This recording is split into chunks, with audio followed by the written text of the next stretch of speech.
What's going on, Mark Vanderwall, my reef co-therapist? What's going on, man? I'm feeling good.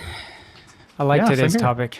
Plus, going on vacation in 2 days. Well, one more work day tomorrow, and then I get to go on vacation. So that's always good. That's always fun. Yeah. That's always fun.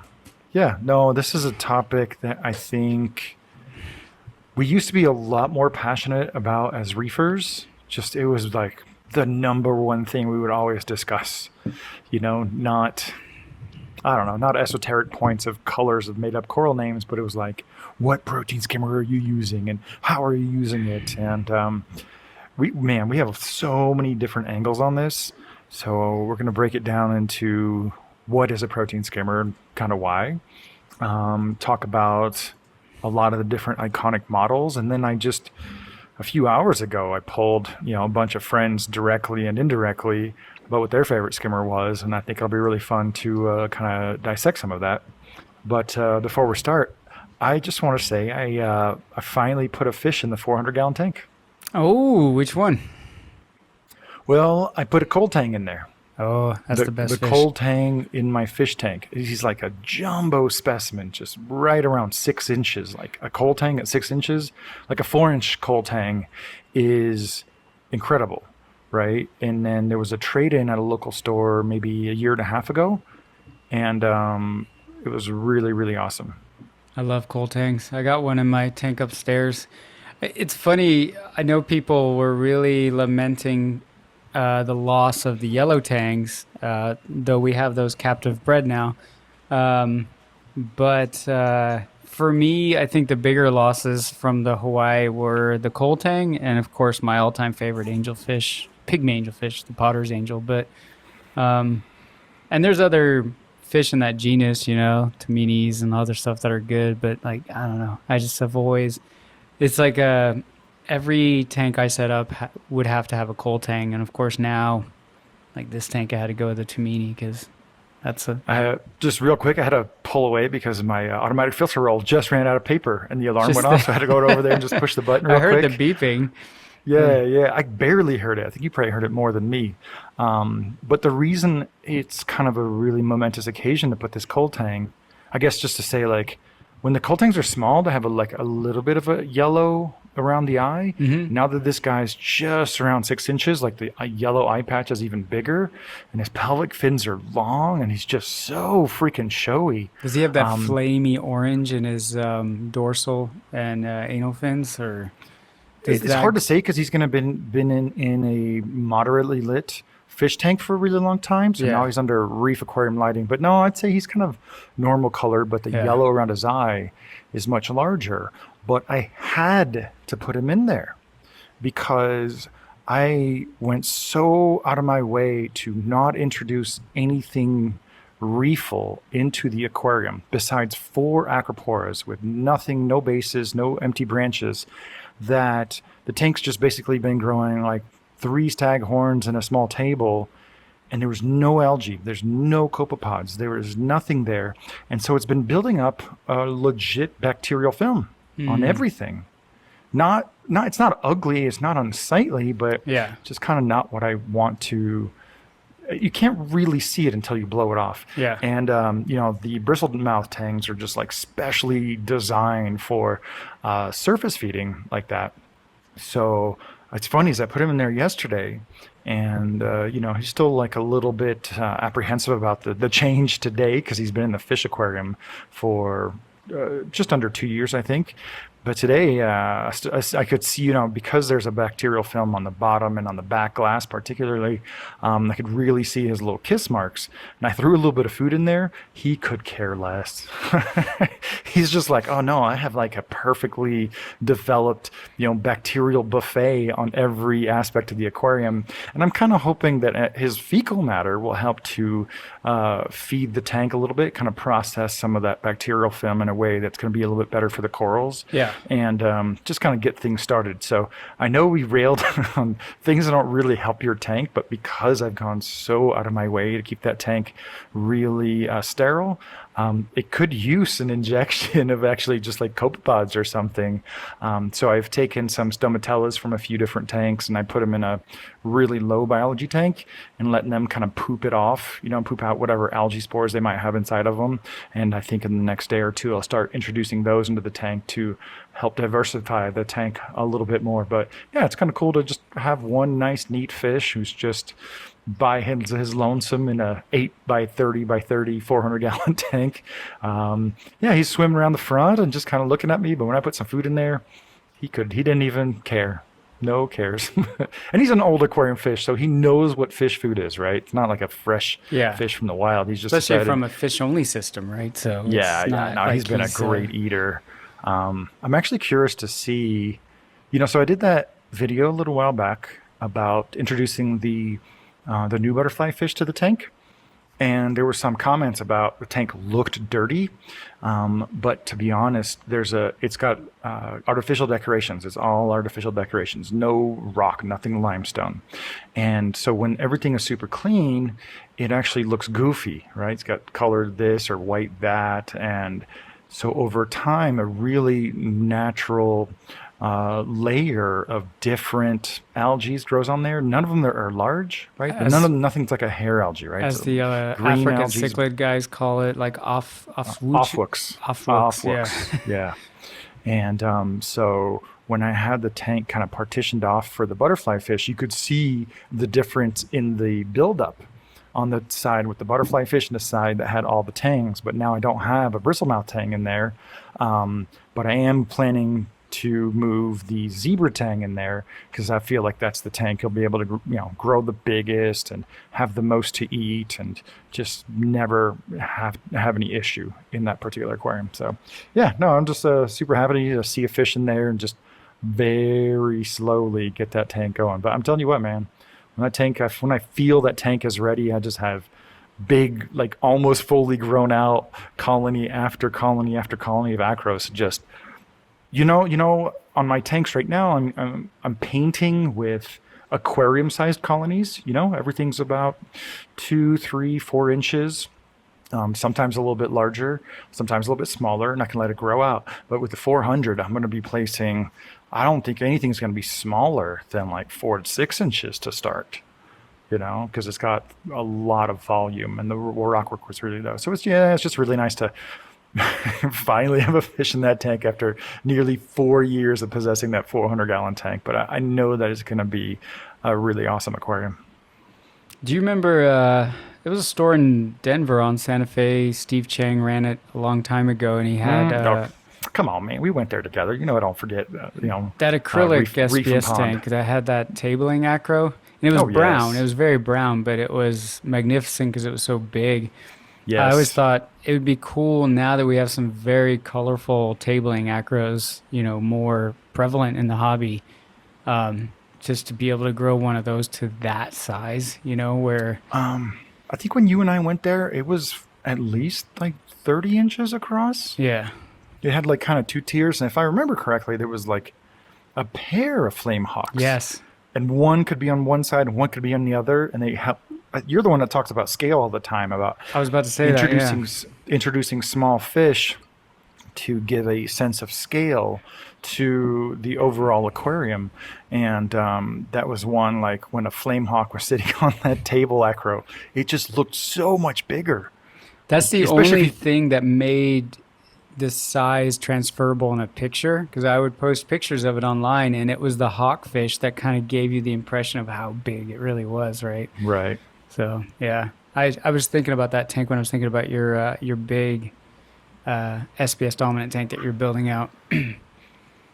But I just want to address our readership and our viewership. We're going to talk about protein skimmers, and this is something that a lot of people have opinions on. But I think you and I have both been really kind of taken by surprise by the response to our last 2 topics. You don't imagine just how much of a chord it would strike about discussing the epidemic of things that won't break your tank, of products that won't break your tank. And then when I see a title for any topic that I'm into, talking about the things we suck at, it's not the kind of thing I expect people to like really Yeah. engage with. But man, it really struck a chord, and I just want to really thank everybody for watching those videos and commenting and giving the feedback. And I think it's shining a light on one aspect of the reef aquarium hobby that isn't discussed. Everybody wants to talk about rainbows and unicorns and everything's awesome. It's all sunshine all the time. And I think it's kind of nice to do that. And so talking about protein skimmers, man, this is a sticky subject because we could just talk about what protein skimming is for one whole session, and then all people's favorite skimmers for a whole nother session, and then like just the long history of protein skimmers. But I think we're going to try to condense it down into just one nice long session, because I'm not sure if we're going to have audio for next week because you're going to be in Hawaii, but I got a couple things up my sleeve. But before we totally jump into it, are your tanks ready for your departure? I think so. I mean, I learned last time I did a little bit too much maintenance before I left, and I think maybe I was partly responsible for my return pump acting up when I left. But so this time I'm not doing anything except turning my skimmer down. Like I basically lower it so that all it's really doing is oxygenating and gunking up the walls of the collection cup, right? Like it's not, because I'm not going to be around to empty it, and if something goes wacky and it starts to overskim. So I mean, point on topic, right? Like what we're going to talk about. I that's the one thing I do is I just turn my skimmers down, and then I also usually fatten my fish. I have auto feeders, but I like to fatten everything up a little bit more before I go out of town. And part of that is just I feel like it's hard to dial in an auto feeder. Like it either overfeeds or underfeeds. And so I always have my auto feeders running, but with the amount that I would then supplement. In history of going on vacation, the one type of fish I always tend to lose on a vacation are the ones that have high food demand, right? Like high metabolism. Yeah, you come back and like your chromis population is down one, Chromis, or your Anthias, Anthias, or small wrasses. even though the one I'm worried about now is my Genicanthus. He's got a little bit of a sunken in head. Like his belly's nice and fat, but like his shoulder and his head is kind of thin, and I'm like, eh. So I was trying to fatten him up a bit before I go, because I mean they're like the Anthias of angels, right? They're just swimming all day long. Yeah, zooplanktivores and open column, constantly swimming. But yeah, that's actually kind of funny because I don't tend to tweak my protein skimmers, and we'll get into this a little bit. I feel like mine are pretty well dialed in, but I have a lot of different ones, and I've generally have them all backed off so they won't overskim, or, mostly with like wet skimming, which we're going to get into. But I will definitely, if I'm gone for more than a week, I will definitely do a lot more generous feeding before I go, knowing that while I'm away, they're going to have some breaks. They're going to have some pauses, not going to, be fed nearly as regularly as when I'm here. Yeah. So that's something we're very similar in that regard. Cool. Yeah. The other one fun thing, you mentioned stomatellas, and I used to have them in all my tanks everywhere without trying. And then I haven't had them in a long time. I assume one of my fish was an adept predator or something. And then this downstairs tank where I was throwing in some nori on a clip, and I noticed there was a stomatella on the little two little fishies clip, and I was screaming with excitement because like I haven't seen one in one of my tanks in ages. Now I just hope he's not like the lone guy on the island, like that there's a mate somewhere in the tank for them to do their little spawning thing and end up with more of them. So yeah, anyway, I had to laugh. I was like getting excited over a little guy. I've purposely to me stomatellas they're just worth so much more than all the other so-called cleanup crew, and I go out of my way to really spread them around when I start up a tank, and then eventually I know that they'll show up. But the only tanks that don't have them are one tank that has a blue coral banded shrimp because it's a small tank, and another aquarium that has a pair of large normal coral banded shrimp. Yeah, it just so happens that the tank that has the normal coral banded shrimp is the one that has a pretty generous, micro starfish population. Formerly described as asterinas, but that tank is, oh man, if I do a little bit more on the phosphates and there's a little bit of algae bloom, I also get like a asterina bloom a little bit afterwards. But now that there's a pair of actual large coral banded shrimp in there, they're never going to pop up. But like my 600-gallon system has 7 tanks attached to it plus a sump. The only display that never has any stomatellas in it is the one that has the blue coral banded shrimp in there.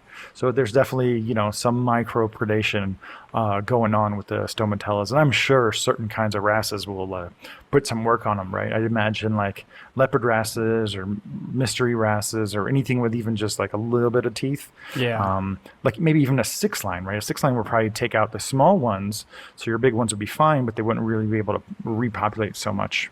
I think Like, hermits I'm glad you were will as get 'em excited too. about stoma. Oh Yeah, I could see that, but I don't think I have any more hermits at all. Yeah. I think I might have one in a 4x8 tank over here that I remember they came in on a rock that had some bubble tips on them. And I was like, oh my God, these are the only stomatellas in the whole studio.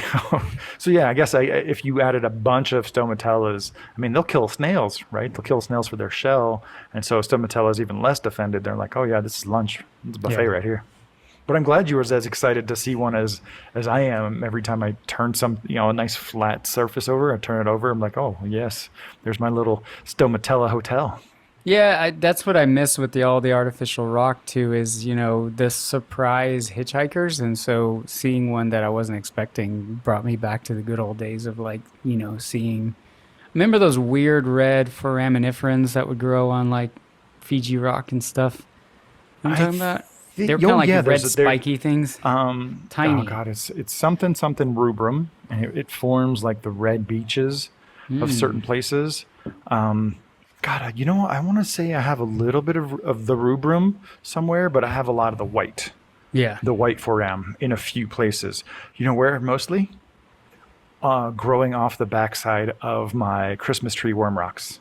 Really? Because that's it's basically a piece of live rock. Yeah. It just happens to be a whole coral. Yeah. Right. So that is one kind of predictable place. I'm sure I can go over there and be like, oh yeah, there it is. There's the fan shaped white foram just growing out. That's cool. All right. I know this is going to be a huge topic, so I won't distract us further. Oh no, that's good. It's nice to warm up with a little bit of on topic banter. But yeah, protein skimmers, man. Protein skimmers.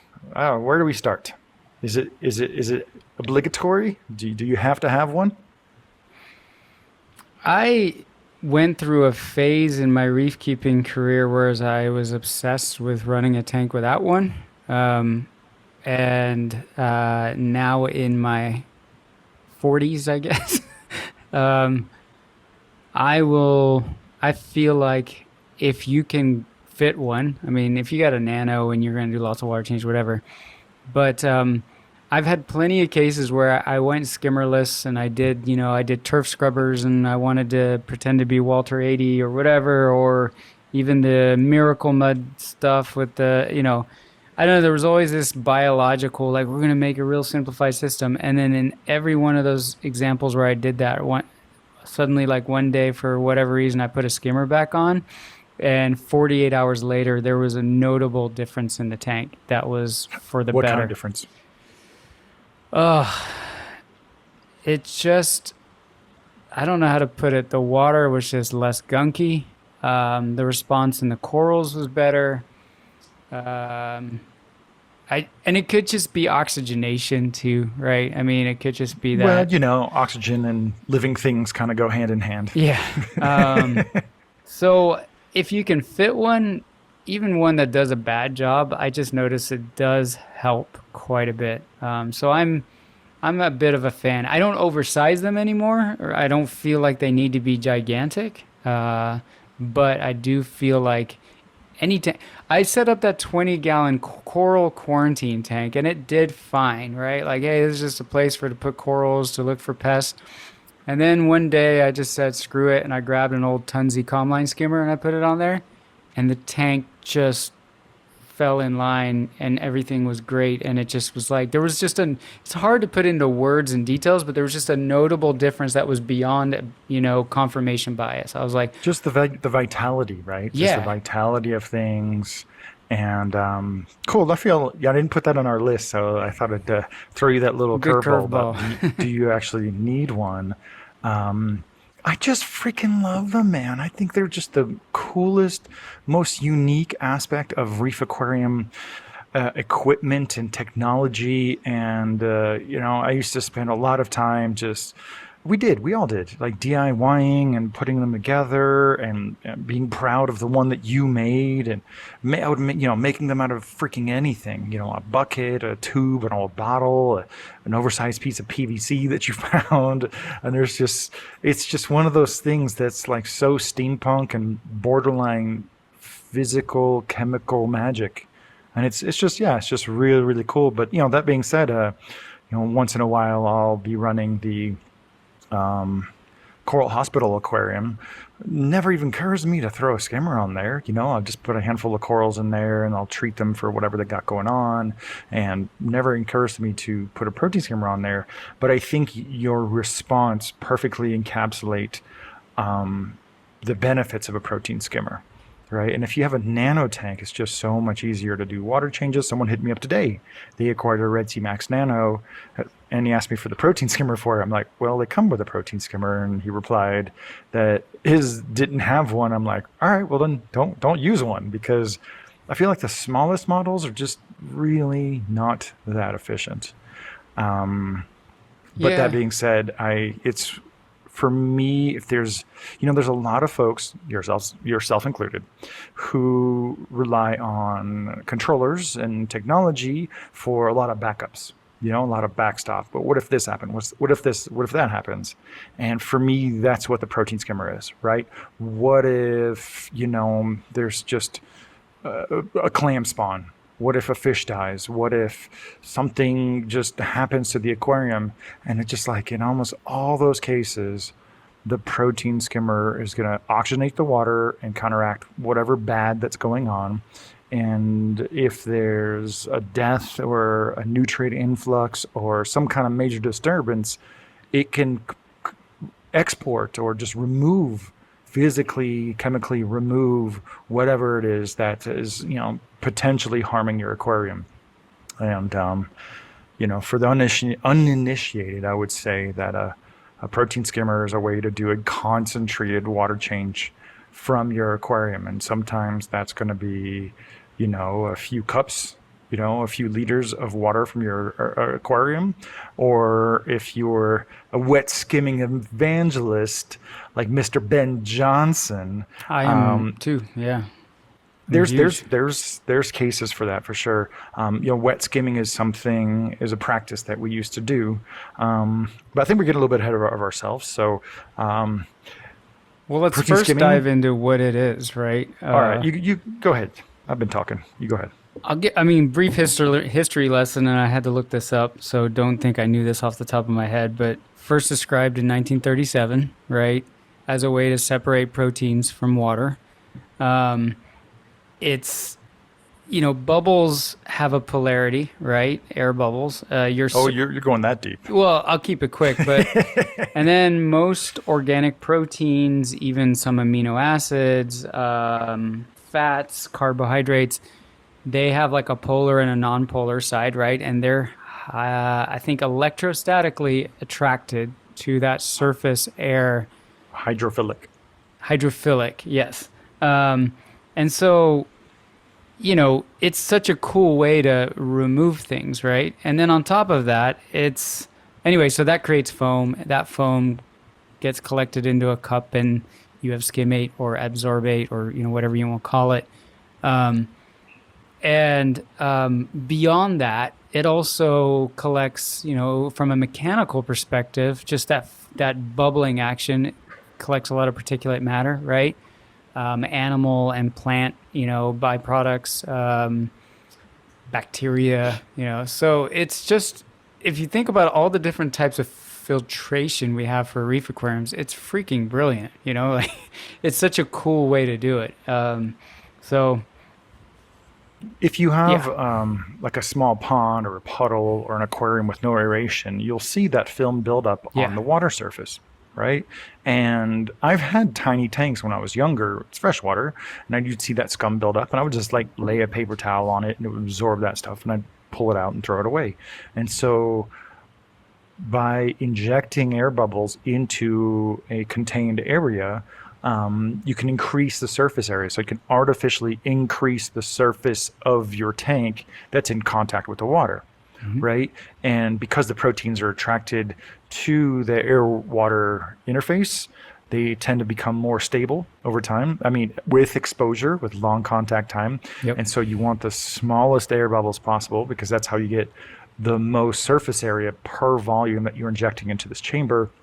And as it builds up in any kind of chamber, it could be square, oval, star shaped, but we've found that circular is probably the most effective to use and to manufacture. Then it builds up as it becomes denser and denser on the foam, and then it bubbles over in a variety of different ways, usually into a protein skimmer cup, which is a cylinder within a cylinder. I think that's an easy way to do it.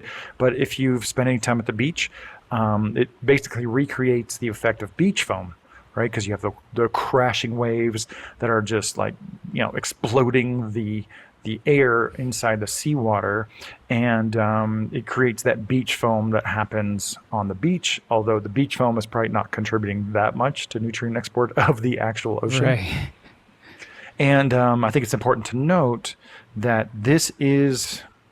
it's possible to recreate this effect in freshwater, but the density of seawater allows much smaller bubbles due to surface tension, right. right? So some ponds, I'm not up to date with pond technology, but there is a way to create a freshwater protein skimmer in like a pond, something that has maybe just a tiny bit of salt, hardness, or just a really high density load of fish or nutrients, usually by making a lot of small necks instead of one large rhizotube. So I modified I want to say it was a Reef, or just just a regular protein skimmer a long time ago for a freshwater tank, but it barely skimmed. It skimmed just enough to say it worked, but it's just so much easier to do a water change or throw some carbon in there. Yeah, I think you have to have a much higher saturation of proteins and, Mm, for it to work in freshwater too, right? Because of that yeah. lack of surface tension, you don't, and this is exactly what happens in a saltwater protein skimmer too, right? Is that as those bubbles assimilate more of these proteins, right, you hit a saturation point where the skin of the bubble can no longer hold and it pops, and that's where you then get that kind of liquefied gunk that we like to call skimming, that we kind of overflow. So So we talked a little bit about this, but Mark, what is a protein skimmer good for? Pretending like we haven't said anything yet. Like if you're just talking to yeah, somebody, what is a good protein skimmer good for? so the big thing is it is very good at removing organic compounds, right? So we talk about the word protein a lot, but it does also, think of things that are made of proteins, right? So you have to think like a little bit more. It's good at removing terpenes. It's good at removing, unfortunately, amino acids, good or bad. But It's indiscriminate. yeah, but dissolved organics in general, it's able to remove certain types of proteins. There are other types of proteins that don't work so well. Hmm. And so that's sort of the case for sometimes running carbon, because carbon is really effective on those other types of proteins. A good protein skimmer is going to reduce the yellowing of your water, Yeah. but it's not nothing like throwing a small handful of carbon or even just using a little bit of ozone for a little bit. But what I was fishing for was aerating the water, Oh, right? yeah. Okay. And ejecting the carbon dioxide because everything in your tank is breathing all the time, taking in oxygen, expelling CO2. And so the protein skimmer is a great way to encourage that gas exchange that gets rid of the carbon dioxide, that drops your pH down, and introducing fresh oxygen so everything can breathe, including the precious bacteria on that mountain of biomedia that you added to your fully established 5-year-old reef tank. Yeah, and for those people that are into carbon dosing, and you don't even have to be into carbon dosing to reap the rewards of this, but it's great at removing bacteria, decomposing bacteria, and in that bacteria, in those cellular walls and organelles and all the other fun things that make up that bacteria are, of course, the building blocks of life, which would be phosphates and nitrogenous compounds. So it's a great way to like if you're relying on bacterial action to keep those things down, like phosphates and nitrates, like it's kind of goes hand in hand that you need a skimmer to do that. Yeah, no, it is. First of all, protein skimmers are really cool. Yeah. You can tell I really love them. Like, I can't wait to get to the part where we just start going down the laundry list of history of reef aquarium protein skimmers. Um, but one thing I have always tried to convey, maybe not so eloquently, is people. Well, we used to really get heated about what kind of protein skimmer, which skimmer you're using, how you're skimming it. But I always tell people that the heaviest proteins, the ones that affect your aquariums the most, are the easiest to remove. And the more intensely you start to fractionate that foam, there's definitely a diminishing return, you know. But this is one of the kinds of overdoing that I can really get behind because there's no real downside to over skimming a tank other than maybe bottoming out your nutrients, kind of removing some of that biology from the aquarium, which is really easy to add back. It is so much easier to add phosphate and nitrate because your skimmer's too big than it is to have a small, poorly functioning protein skimmer and then trying to get rid of it. But you're right about the carbon dosing. Carbon dosing relies on something trapping that bacterial population that you've stimulated, and protein skimming is the primary export path for that. So I'm not going to take us off topic, but I want to throw in something that's been kind of bouncing around in my brain, and that is if you recall Sanjay's talk about removing macroalgae and then drying it and weighing it and then doing the math to calculate how many parts per million did he actually remove of phosphates and nitrates, right? But then when you take carbon dosing or bacterial dosing and skimming, and we all know that that can really bottom out your nitrates and phosphates rather quickly. But if you were to take all that skimmate, assuming that's going to have, some biomass that has phosphates and all of that in it, right? The bacteria. And you dry that out and you weigh that, that doesn't weigh a lot either. So I'm curious, and I don't think I'm bringing up a fruitful argument. Somebody's going to school me on the difference here, but if I remove 3 pounds of Chaeto versus removing all of that bacteria out of a skimmer, like I wonder if the biomass calculation of weight to parts per million, I'm curious, like how does that play out with bacteria? Because I think the biggest challenge there is going to be separating out the salt without getting rid of all the stuff you're trying to measure. right. I think we'd be surprised that I don't think there'd be that much different. But You know, I guess my point is, if I were to magically remove all the bacteria in my tank, nitrifying bacteria or ND-nitrifying bacteria, and I weighed it dry, how much would that weigh versus like removing 3 pounds of Chaeto a month? Does bacteria have more density of phosphate? Like I don't know, I don't know, but the the algae are going to transform some of that into like cellulose and other bodily tissues, and that's still carbon, nitrogen, and Right. phosphorus, right? So I think the analysis at the end of the day, and we're definitely Yeah, going yeah. No, I in just the wanted to weeds right throw now. because we were talking I about don't think carbon it'd be. dosing.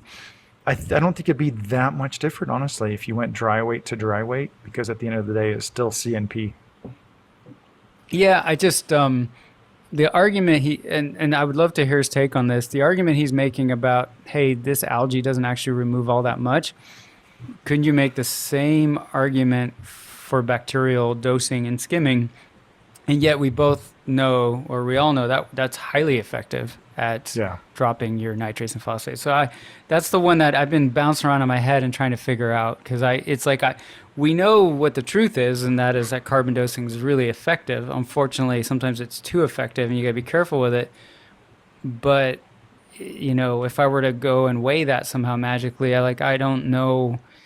I Yeah, would hazard to guess that the skimmate or the bacterial export would be more than the macroalgae because the macroalgae is a higher life form, so it would have expended some of that energy in the form of carbon dioxide in order to build its, cellular tissues. That's my guess. But I think that's an awesome segue into wet versus dry skimming.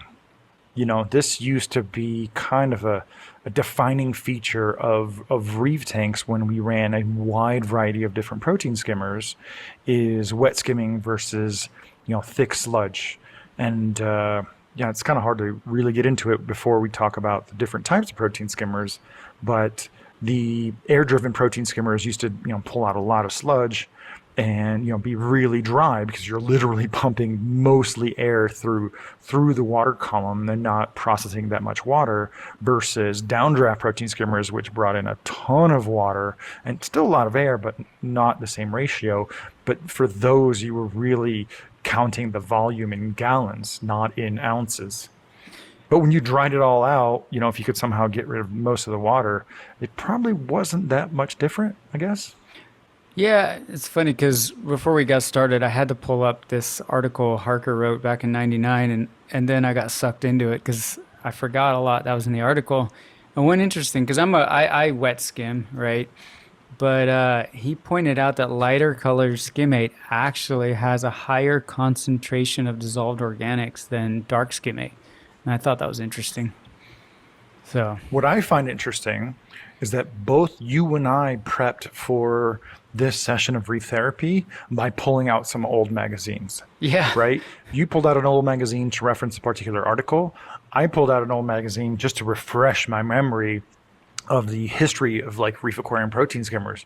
So I pulled out God, what I pulled out something from 1999 and an Aquarium Frontiers from 1996 Yeah. and a FAMA from 1992. Nice. Just to jog the memory on some of this stuff. But it really kind of goes to show and illustrate that there was a lot more conversation about the finer points of protein skimming in the heyday of reef keeping before it became this really just huge community big enough to support a podcast like ours. Yeah, it's true.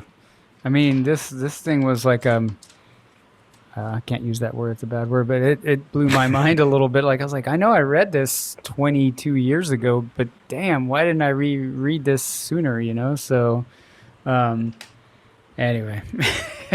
I'm sure you have some points you want to bring up from the article, but I think Oh it'll be yeah, no, more it'll come relevant. in later.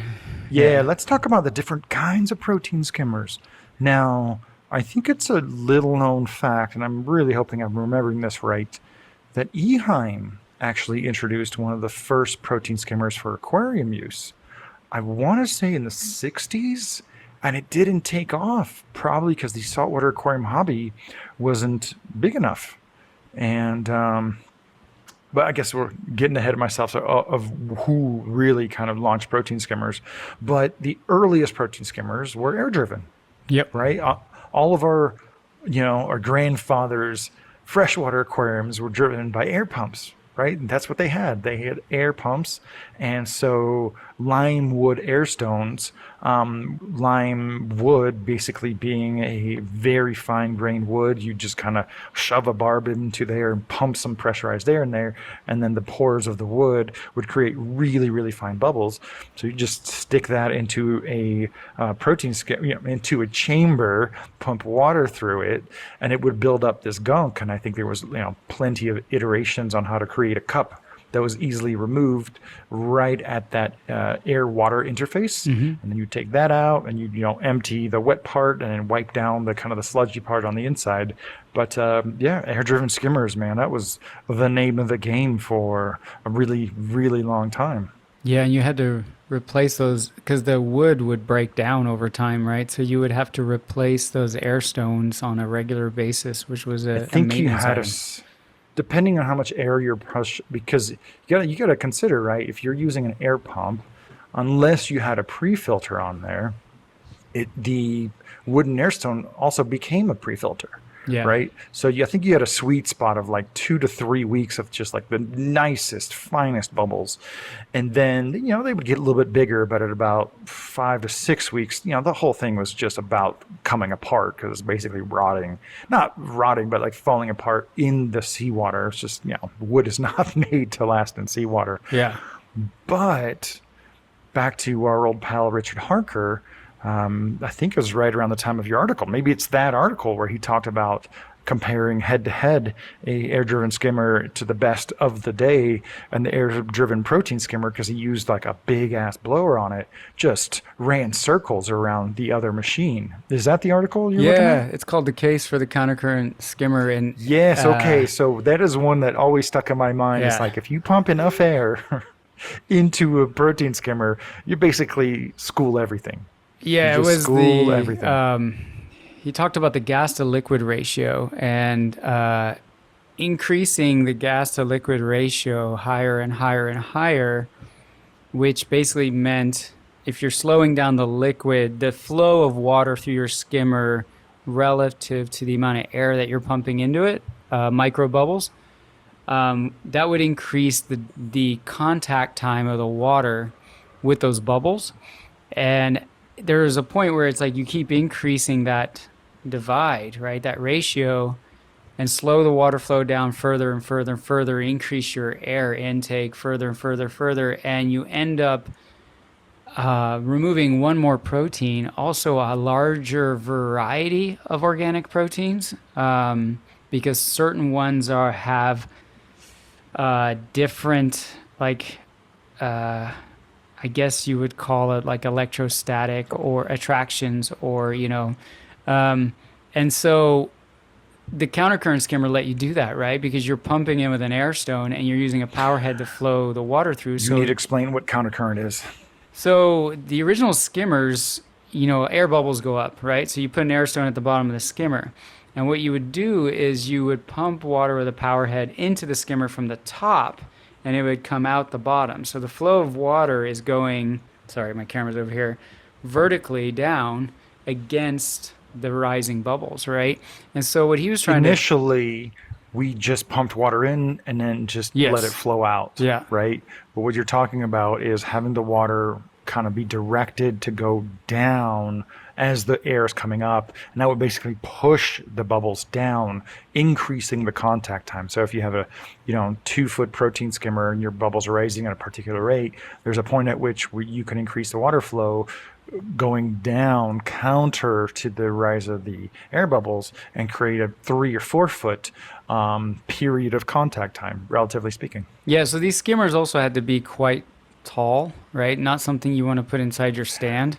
They were frequently next or outside of the aquarium. Exactly. Yeah, they were just next to your stand.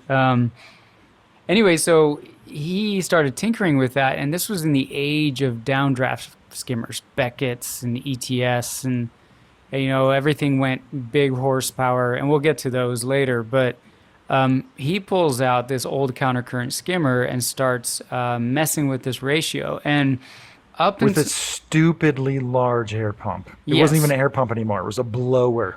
Just really, it's like cubic feet per minute is how much I think he was pumping in that one. And his argument was that the G and L, the gas to liquid ratio, diminishing returns don't happen until you hit a ratio of 15. And if you take the Beckett skimmers of the day, they had, I think, a ratio of less than 1. Yeah, So, yeah. They brought in a lot of air, but they processed a ton of water. yeah. They were great for, we're getting ahead of ourselves. Great for processing a lot of water, but they couldn't bring as much air per unit of water. So yeah, those air driven protein skimmers, God, they just rock. And one other cool tweak he did is he filled the chamber with bio balls, which then, of course, it's an obstacle course for the bubbles, right? It slows their journey to the top down.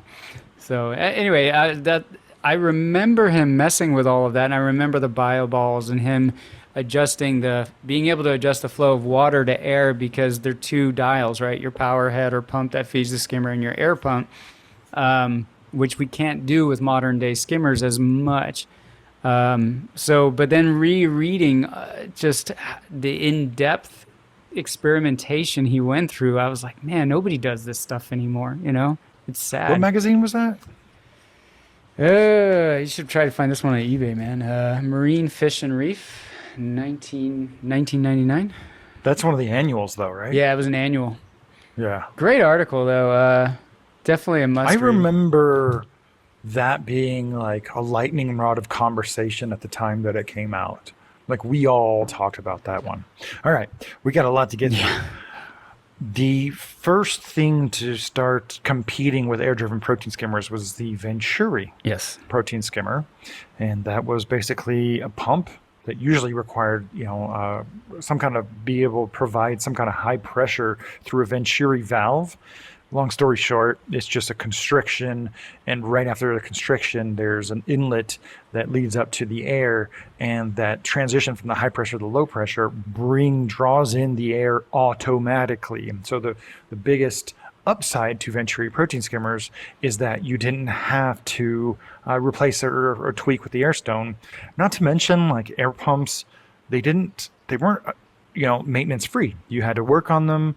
They were loud. You had to clean the air filter. You had to replace diaphragms. Yeah. And they were loud. Even the best of them, like you heard something there, so they weren't silent. Not to say that the pumps of the day were that quiet either, but it was just much fewer things to tinker with, and the Venturi protein skimmers of the day were designed almost exactly like the air-driven protein skimmers, right? Yeah. So you had your Venturi countercurrent protein skimmers. They just simply injected an air-water mixture very differently. God, I miss the days when we debated different types of Venturi valves because, you could always upgrade your skimmer with just kind of like that maybe came with a janky, just kind of PVC, haphazardly made Venturi valve with a Mazzies were right? great, The Mazzi yeah. valve, it kind of stretched out the Venturi valve about 4 inches long, maybe a little bit bigger for the higher diameter, but that created just much less back pressure and injected a lot more air per unit of volume. And the only downside to that one is like 3 to 4 inches long. So unless you had it vertical next to the tank, it was kind of sticking out off the side. So that was a really good approach. And to this day, there's still a lot of commercial protein skimmers that use very large Mazzi valves on very large protein skimmers because, they don't have to futz with too much. Yeah. But back to your point, they do really have a fixed air to water ratio. So It depends on, and I know I don't want to jump over to needle wheels but just for those who are familiar, right? There was an era of recirculating skimmers, right? Where you had the Venturi pump or the needle wheel pump recirculate just inside the skimmer, and then you had a separate feed pump.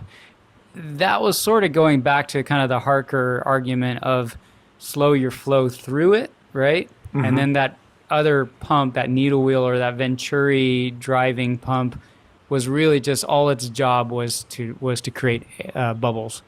But those were short-lived. I mean, they're still around. External skimmers are pretty much built on that principle, right? The recirculating protein skimmer idea can be used on any kind of protein skimmer. Yeah. It can be downdraft, it can be Venturi, it can be needle wheel. But yes, that's one important kind of flavor of protein skimmer design that I failed to include into our list. But that was one good way to increase the contact time relative to the water you were pumping in. But once again, similar to the air-driven protein skimmers, the Venturi-driven protein skimmers required a pump that had a lot of water pump with a lot of pressure. And you did not have a good Venturi-driven protein skimmer unless you could hear it. Mm-hmm. Right? This is way before DC pumps. And DC pumps are still not known for pressure. Right, they're known for better for volumes and not so much high RPM. But so that was one of the other things with the Venturi protein skimmers is you needed a high pressure pump, and we're talking a Little Giant or an Milwaukee pump that it was air cooled, and unless you had that in a separate room of your house, you definitely heard that whine. I mean, I still remember oiling those pumps. Mm-hmm. Right, like Little Giants had the a couple little spots right there. We just put a little dab of oil to keep things not whining so much, and just the high pressure required a lot of power, and it's crazy, man, because skimming through the magazines from 92, 96, 99, that was still all the rage until the downdraft skimmers came along. I still think this is one of the most interesting ways to create an air-water mixture. And what's your take on the downdraft skimmer? How would you describe it? I call downdraft the broader category of all these water crashing style protein skimmers. I think they worked really well in large sizes. Like if you think about the original HSAs and the large ETS skimmers or the large, My Reef, MRC used to make some awesome, or maybe they still do. The smaller iterations, like remember the ETS, what was it, the Reef Devil? The Reef Devil, baby. I had one of those and it sucked because it still requires a very large pump, but I feel like, again, you're talking about dwell time, right? And that Reef Devil had this tiny little thing. And when you see like one at a public aquarium that has like a nice sized tower. 3 to 4 foot, yeah. Oh, yeah, those things are money. But the little this one will fit under your stand. No, those things sucked, in my humble opinion. I had one that worked really well. And I don't remember exactly what I did, but I do remember having to futz with it quite a bit. And I think the challenge with the Reef Devils, is that you had to put in so much water, right? I mean, you're talking about a Mag 12, Mag Drive 18, or a small Little Giant. I mean, they just needed a ton of water to really function. But they had this, they needed a huge kind of collection neck. Right, a huge area where the air froth mixture, because it's just pumping in so much water and it's creating so much foam that you just needed a disproportionate amount of height above the water level. Like if the skimmer was 2 feet high, there would be like 8 to 9 inches of water, and then the rest of it would just all be foam that wouldn't dry out. It wouldn't accumulate the proteins until the top. And I think one of the biggest downsides to the downdrafts, especially the smaller ones, is you look at the tank and it would collapse for like 12 hours. Yeah. You feed mysis shrimp in there, boy, that thing, it would just collapse so hard. Like today's generation has no idea, where the difference between your wet and your dry skim might be, 2 to 4 inches. A downdraft skimmer that would have a reaction chamber of like 18 inches to 3 feet. I mean, you throw a little bit of mysis shrimp or anything kind of oily in there, and it would collapse for, honestly, 3 to 6 hours before it started working again. Well, and they were not good in sump skimmers, right? And I think everybody today that hasn't been in the hobby a long time assumes you put your skimmer in your sump, but it would have a gate valve, but it didn't have enough vertical water pressure. Like think of like a water tower that if you sat that thing a little too deep, that gate valve, there was too much water pressure to push against. So then you had to raise it, raise it, raise it. And like the best way to get a Reef Devil to work was to have the gate valve above the water of your sump, Well or above the yeah, water. so it could Yeah. just drain out like it's a gutter Fall off your out. It house. needed to fall Yeah. out into your sump. This was definitely not an in sump skimmer. I mean, I used a bunch of ETSs from 3 feet up to 6 feet tall, dual downdraft chambers, and those were positioned like on a plank well above the sump. You remember, marine fish in Atlanta? I ran a couple different ones.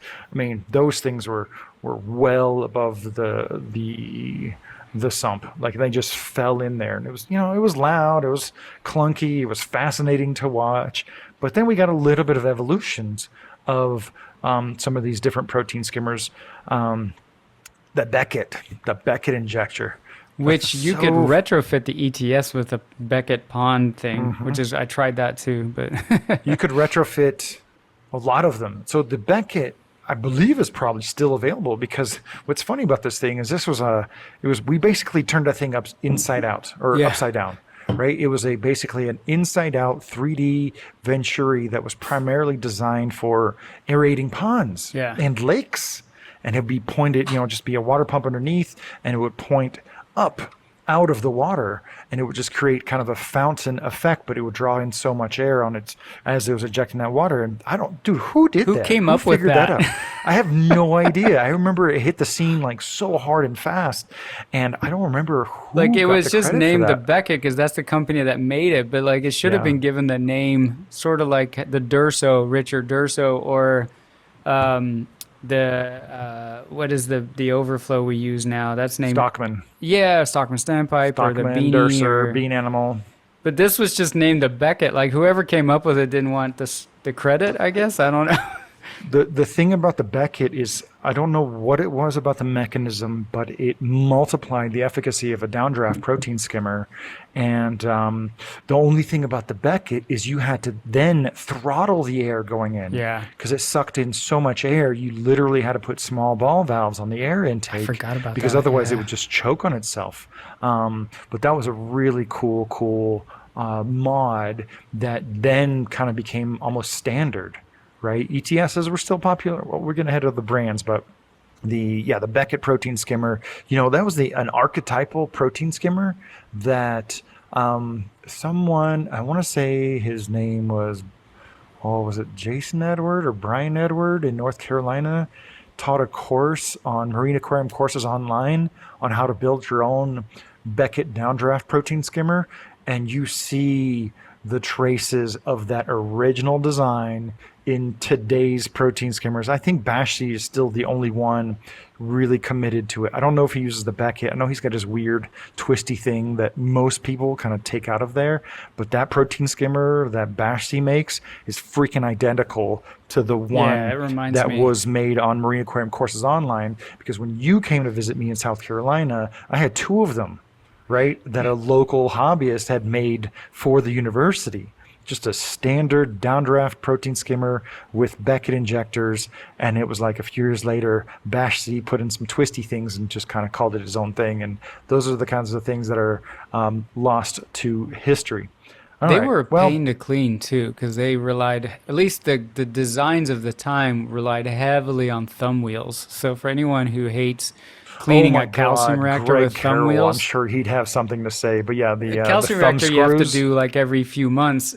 A skimmer you got to clean every week, right? So think about dealing with thumb wheels every freaking week. An average size downdraft skimmer was probably 6 inches on diameter. Yeah. Right, so you're talking at least 10 to 12 thumb screws with a keyhole flange. So yeah, and then that nylon would absorb a little bit of water, and it would just get Swell, tighter and yeah. tighter over time, and you had to unscrew them so much. I mean, I remember, you know what? I might have traces of like lost fingerprint on my thumbs and finger from doing that so much, especially when you're working around water. Oh my God, doing that so much and then twisting the cup off. it was really effective, and I still see some ETSs at like public aquarium displays, and in certain settings it really makes sense. Yeah. But yeah, downdrafts, I have a lot of love for them. I want to thank Rob Mouget for giving me a double chamber Oh, kind of nice. small Reef Devil, but I can't imagine using it anymore. I wonder if I should just fire that up just for fun, It would just be for funsies, fun. I mean, just for like a month or two. yeah. I mean, they make some big enough submersibles. Like Seiche has some pretty good AC power submersibles. It'd be fun to just throw it on You for would use nostalgia. so much power, so much more power than what we use today. Yeah. But all right, that's enough on the downdraft and Beckett. And one small side version was the high-speed aeration that was made by Marine Technical Concept. But basically, they took the downdraft chamber from the outside and just kind of put it down the middle of the reaction chamber, which nobody liked. Nobody It liked made that. cleaning even harder. Even harder. It's Even like harder. they hated you. Like that's how I felt about those things. Is like the people that make these things don't like us. And so the next logical evolution, I still remember this. I remember being at Aquaria in 1999, and coral farmer Doug, was telling me he was in touch with some guy who was creating this revolutionary new protein skimmer, and it turned out to be the Aqua Sea with spray injection. So basically, what that did, it created kind of a small nozzle. Some of those were like clover style nozzles, but with just kind of like 3 cloves or 3 leaves. And I think eventually they got a little bit more uniform, where instead of having this huge long chamber, it would just kind of meet right at the interface of like the air water mixture and just spray right at the water. So it basically got completely rid of the tall downdraft part. So you didn't have this crashing water, and you didn't need as much pressure, as much volume. So it really condensed the downdraft style protein skimmer into something that was way more manageable. And I think the only problem with that is like it was patented, but it's been 20 something years, so that patent is gone. But it prevented anybody from being able to explore it. You know what I mean? But man, when the AquaSea came out, like, that was a huge deal. Their website was literally proteinskimmer.com. Yeah, I That remember was that. a really big deal. I liked them for the fact that they got rid of the downdrafting tower, right? And well, before I say the next positive thing, but you still had to elevate it out of the water. Still that gate valve issue, right? Where it had to the water kind of had to fall out of gravity it. to really pull water But- out of the main body. The one thing I did like about them is back in those days is they made and people might argue with me because sometimes it worked for people and sometimes it didn't, but they made a decent hang on the back skimmer. Oh no, okay. We're gonna head out of the iconic models. Oh, okay. But yeah. We'll come back to that one. But spray injection was definitely its own style of protein skimmer. I know we're spending a lot of time on these different versions, but I think it'll be way more fun when we get to the really iconic models. Okay. All right, let's get to the main event. And it's funny that this technology has been around for a really long time, and it has like completely taken over the Yeah. entire saltwater aquarium hobby. I remember when this was a novelty, and we're talking about needle wheels, needle wheel protein skimmers. So I'll tell you a story, and I know we're going to talk about brands, but I replaced my Reef Devil. I hated that thing so much, and then I replaced it with one of the first like big boy needle wheel skimmers in America, because there were like some common mass manufactured versions, right? And it was such a game changer for me. I was like, oh, I can put this thing in my sump. It was quiet and it looked like the acrylic was white, because of the bubbles. Yeah. And I was like, this thing is looked like awesome. a freaking cloud. Yeah. I'm very excited to get into all those models where we can share a lot more of those anecdotes. But the needle wheel is just, if you're If your impeller in your pump, your feed pump, is just basically paddles, imagine if you took a bio wheel and just cut it in half, or you just took a circle and just added a bunch of little pins to it. It draws water in, and there's usually an aspirator valve, which is not exactly the same as a Venturi, but it would draw in air at the same time. But because it had those little pins, it would chop up the air. Well, it does chop up the air. I would say would, like it was the old times, but this is how 99.95% of protein skimmers operate today, right? It's this needle wheel aspect. And back when we really cared about different protein skimmers, we analyzed that needle wheel like it was the beating heart of a protein skimmer, which it is. And we've had so many different permutations on it. Mostly the needle wheel, which is just a bunch of pins. The grid wheel, which is kind of odd. I have only one protein skimmer here that uses a grid wheel, and it's only really been possible through 3D printing, right? I think the first 3D printed grid wheels popped up, I want to say about 10 years ago. I want to say ATI was the first one to come out with this grid wheel. Wasn't ATI the one that had the mesh wheel with the Inca mat or whatever stuff on it? No, I don't think so. Okay. I think so. Then, right around the same time, there was the mesh wheel where it'd be like this needle wheel and like this weird piece of sponge Yeah. or something, this kind of sponge-like material. I want to say that came out of the DIY side of things before anything else.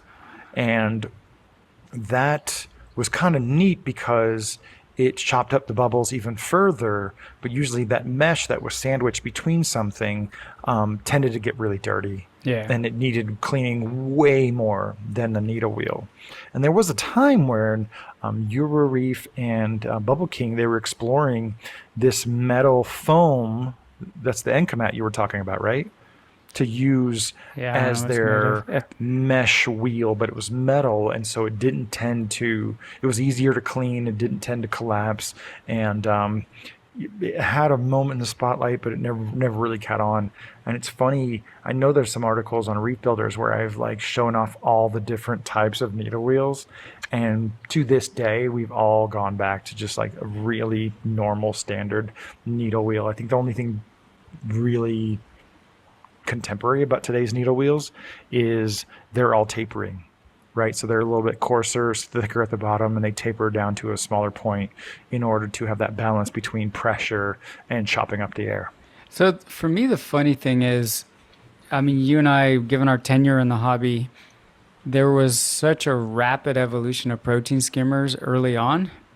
And then, I mean, I bought my first needle wheel skimmer, the one that replaced the Reef Devil, was a Euro Reef, which there was like the one guy in California that sold them, Jeff something. And it's funny, like I was just out of college. I was so broke. Like I was like, I need you to like, I'll pay for half of it out of my checking account, but can you put half on my credit card? And he was nice enough to do that. But with the exception of what I think you're going to suggest next, there's been evolution in the design of the skimmer itself, the body, right? And there's some notable brands that made big contributions to changing it from that cylinder to the cone and all of that. But I mean, was that peak skimmer? Like, is that all we got now? Like, cause that was 2002 that I bought my Euro Reef, and I mean, it's been 20 years, dude. 20 years. Pretty much with a catch. Yeah. With a catch. I think we're going to explore those very soon. Okay. And I think the only real big evolution of, that people haven't tried. They haven't been trying to push it because it's just so easy to buy an off-the-shelf, pump with a needle wheel impeller and just call it a day and make the sale. It was so much more competitive at one point that you really had to stand out on features, and people really cared about how their protein skimmer worked. So the only real revolution in needle wheel technology came just 3 or 4 years ago when MaxBect had the crazy idea of adding a ring of pins on the outside of the needle wheel. So if you have your needle wheel spinning in an empty volute, that's pretty much fine. But they figured out to put a stationary ring of pins on the outside of the needle ring of the needle wheel. So as the water's going through your volute, it's getting chopped up once again. And, one thing that I really love that MaxSpec did is they showed the same, outflow with and without this stationary, ring of needles or pins. And you could, even on low quality video, you could see that it was like way smaller bubbles and way frothier on the protein skimmer on the side of the same exact pump that had the needle ring versus the others. So I wish we were in a point in the reef aquarium hobby where people were trying to push that envelope, because with that idea in mind, I think there'd be ways to really substantially improve the efficacy of protein skimming, right? But needle wheel pumps are just such a commodity, and they're just so easy to get off the shelf from OEMs in Asia or China, that there's just not that much impetus to improve on that. Which is why, two things. One, which is why I am more than happy to say that like the bubble maga skimmers are great, because eventually all of that design and all of that innovation trickled down into affordable skimmers. And then when I look at the really expensive skimmers, maybe you could argue that I'm getting a more reliable pump or something like that, or it's thicker acrylic, but it's at the end of the day, I just don't care, right? Like, you're not giving me anything exciting and new. But I also want to give a shout out to MaxSpec, because if you think about it, like, they have been a very innovative company, right? In a hobby where people are just phoning it in. Not every brand, right? But I mean, think about the gyre pumps. We take those for granted now. And now there's a Red Sea version, but they made by MaxSpec. Okay, yeah, but for Red Sea. I mean, I remember seeing that at an interview with you and thinking, "Wow, this thing is awesome." This is I would never have imagined a product, and that's what I love is like when a company comes up with something that you couldn't have imagined until you saw it, and then years later you just take it for granted. So. Well, let's talk a little bit more about the innovations when we get to the Air Yes. Aqua Duo and talk about some of the things that they did. Okay. And, I think in the early days, we just, used a little regular gate valve, or we just didn't really have that much water flowing through the skimmer to really have to adjust how much water was going through. But, I think it's safe to say that most of the water has been adjusted through some form of a gate valve. On the outflow, in some models, it would be a little bit higher, where it would just kind of overflow and you didn't have to adjust too much. But now that we're pumping so much air and water, we need that outflow much lower down to give us more control of the water level inside the protein skimmer. So we've used, wedge pipes, which is basically, if you imagine a T, a T fitting, and then there's one pipe kind of coming down into it, and there's a wedge cut into it. As you turn it around, it either opens or closes, the outflow of water through that outlet. And, I think, was it CAD that came out with a Pipeless protein skimmer? Mm-hmm. That was a big moment. Yeah. That was a big moment that no one really appreciates, because up until that time, every protein skimmer had, a clunky thing bolted onto it for the water to come out of. And they figured out a way to have, they call it pipeless, right? But there's still like something happening right there. And now there's been so many permutations of a protein skimmer with no piped outlet, which really, that's kind of the best way to describe the pipeless, is there's no piping, no tubing on the outlet. There's usually like just some kind of a knob. I think the Red Sea Reefer skimmers are a really great example, that we take it for granted. Like so many of these other innovations, we're just like, oh yeah, that's just how skimmers are made now. So now they're like trapdoor. But I think, two protein skimmer models, the Deltec and the Toonsy, they use a little bit more of a kind of a self-leveling feature as far as the outflow. Are you still using your Deltec? Yep. Yeah. The first wedge pipe skimmer I remember running into was H&S. H&S, yeah. Because I remember like the Euro Reefs had like an O-ring on a pipe, and you would raise and lower the pipe within the other pipe. Yeah. That was still such a great way to do it, man. Yeah. That was such a great way to do it. Well, let's talk about that more again when we get into the models, because I think that's It's going to hard be. not to bring up these It brands, is. man, It's because you're so bringing up hard. It's these so hard. examples and But for a long time, I mean, forever, for 30 years, 35 years, all protein skimmers were cylinders. yeah. All of them were just vertical cylinders, where they were short and squat, or they were tall and skinny, you know. And then ATB was, I think, the first one to really introduce this cone-shaped protein skimmer, which reduced the turbulence. You know, I've never been like a turbulence reducing junkie, but this was another evolution of the protein skimmer There, game. I think the Was thing what? that people didn't talked about, because I had an ATB, I replaced I replaced a Venturi skimmer with it, and the reason I chose it was because I wanted to preserve what I liked about the Venturi. And my biggest complaint about skimmers even today is having such a wide neck that it's like great, reduced turbulence, but you're also reducing the air velocity that's going to push the foam over.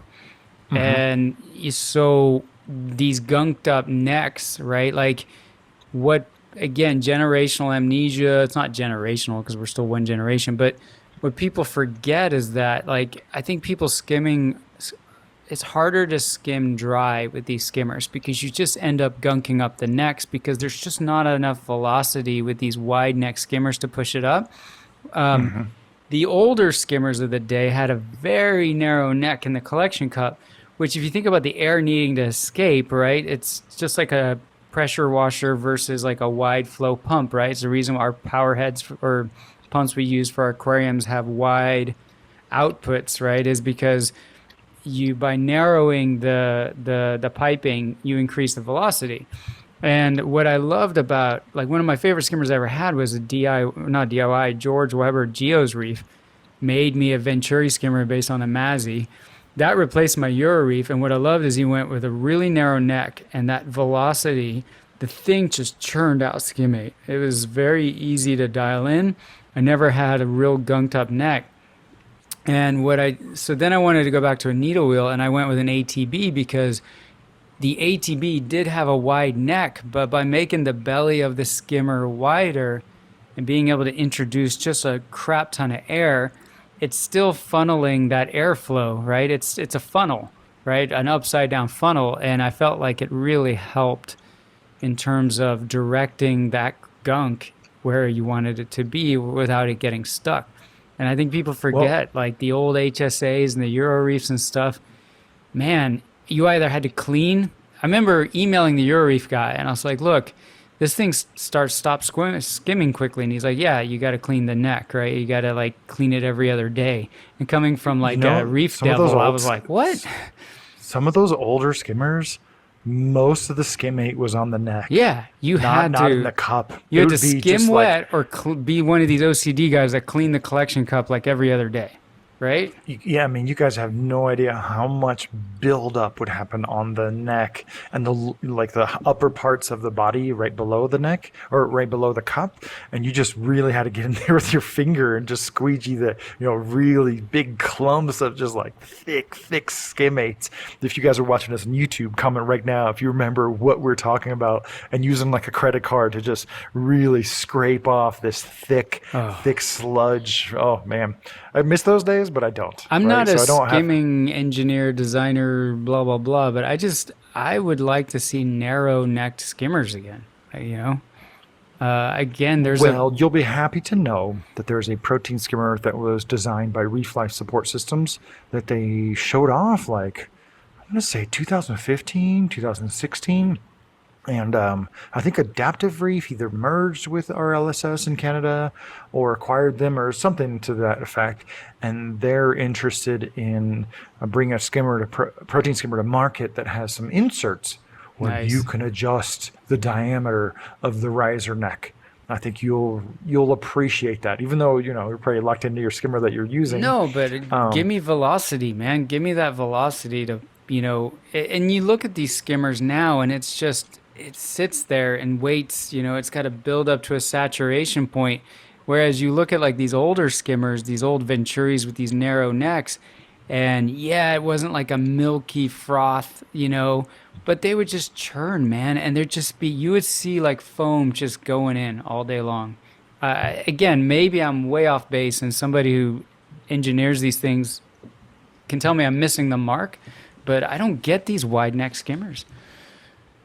Okay, I think we're going to have a lot more of that to talk about when we talk about these different models. But let's just talk about a couple more features of protein skimmers. Now, bubble diffusers. That is the usually kind of like a, like a disc that's attached to the outflow of your protein skimmer. Now, mostly for needle wheel pumps, and there's been some kind of permutations. There's been some with simple holes or countercurrents. Or Bubble Magus is famous for their Cone S, where they had like a little cone, kind of molded into every riser hole, which really reduced the turbulence a lot. But if you look at some of the old advertisements, even for air-driven protein skimmers, there was bubble diffusers like right at the top of the neck. Or, if you remember the old Oceanic brand, they had like kind of a grid at the, kind of the bottom of the riser neck to help reduce turbulence. You know what? I want to give credit to Royal Exclusive for purposefully making a bubble diffuser as we know it today. And they're one of the few companies that actually, I think the only company that has a double bubble diffuser, where it's a bubble diffuser that goes into another bubble diffuser and then a cone within the cone of the body. But that's another thing that, we really debated at one point. Was I started talking about all the cylindrical bodies, but ATB introduced the cone, and then I want to say again, Royal Exclusive was probably first with the wine glass style, which was fat at the bottom and just kind of is like an upside down wine glass. And it tapered and just kind of curved into something a little bit shallower. And it is really interesting to kind of look around the studio and think, oh my God, everything's just automatically cone shaped or wine glass shaped, And so it's like really, it was a little bit startling for a lot of reefers when Seachem launched their Aqua Vitro division protein skimmers that had a cylindrical body again. Old school, yeah. Yeah, it kind of went back to that old contact time, because now it's just standard. And man, you know what? I'm going to ask the people who are listening right now, just let me know if you miss these semantic debates about protein skimmer design and details. Because, when we went from cylinder to cone to wine glass, it was just such a big deal. That was such a huge differentiating feature that now we just take for granted. I definitely felt it made a difference, though. Like when I got my ATB cone, that thing was magical. That was a great skimmer. But then the Askell pump died, and then I cracked the lid on it. I should have kept it. I don't know what I did with it, because I could have probably sourced like a really good DC pump for it or something. So, for all these details and different aspects of protein skimmers that we've covered, at the end of the day, the most important driving detail was the pump driving it. Yeah. It was always all about the pump. Yep. Always all about the pump. Some of the earliest needle wheel protein skimmers used Eheim pumps, and Aqua-B was one of the pioneers of making really great pumps. Deltec invented the needle wheel patent. They actually patented it. Only one company ever asked to use the patent, and that was Royal Exclusive. Every other company just kind of made their own riff on it, and Wolfgang was just like, yeah, whatever, they can just do what they want. But the pump, it was always about the pump. And so the most radical improvement to protein skimming that really vaulted protein skimmers needle wheel protein skimmers ahead of everything was DC. The DC pumps just made them so much quieter, so much more efficient. You could tune it and make it, fine tune how much you wanted to actually drive through the body. So, we can talk about bubble diffusers, different types of needle wheels, different types of bodies. And at the end of the day, it was just always about the pump. It's still about the pump. Yeah. The only thing that gives me a little bit of pause with Bubble Magus and some of those other kind of mid-tier brands is like the Atman style pumps or the off-brand pumps that they use, because I'm not saying that they have a high failure rate, but they have a much higher chance of just failing, just purely failing, just overheating, because they also rely on that water to cool everything that's going on inside. Royal Exclusive, once again, was the first company that I can think of that had a cooling loop where it literally drew water, like the volume had a little loop, a literal physical loop that came out of the pump and out the back and drew water through the entire impeller assembly to keep things cool. And now different companies, like Reef Octopus, there's one of the few protein skimmer companies that makes their own pump. They figured out how to internalize that cooling loop. And so, that you really, it's all about the pump when it comes to the protein skimmer. And we knew that back in the day, as far as driving downdraft protein skimmers, Venturi skimmers, but it's even more important when there's a lot of air inside that's not going to cool the pump nearly as well as water. Yeah, and I think for some of the self-leveling skimmers you brought up, like Tunzi, um, the DC version of those skimmers, the DC pump made a good skimmer great. Because Absolutely. it gave you something to adjust and dial in that skimmer. And that's what I like too is number one, they're quiet, right? You throw a good air silencer on a skimmer, you put a DC pump on it.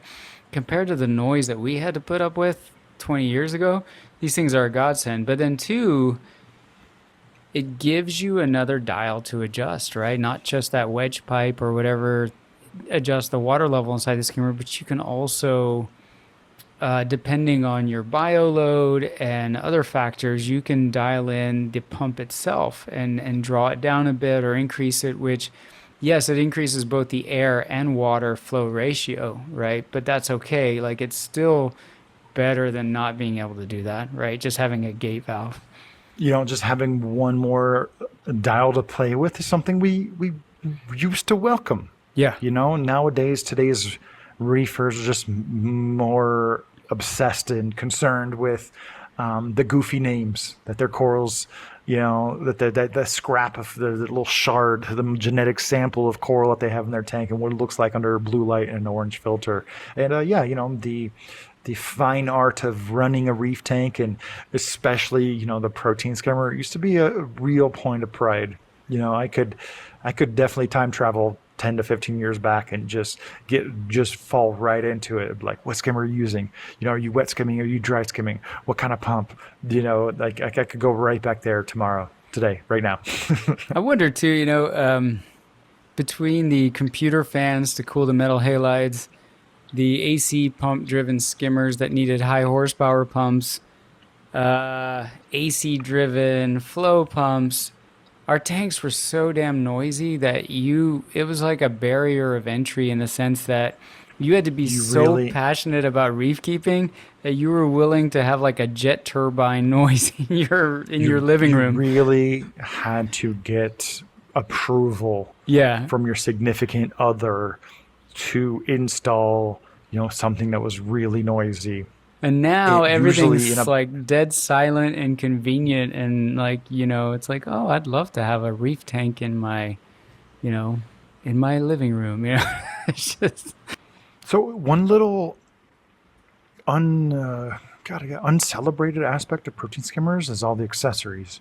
You were talking a lot about the riser neck, and I feel like there would have always been kind of a market opportunity for someone to add aftermarket uh, add-ons yeah. to change the neck diameter. I think only Reef Octopus really explored.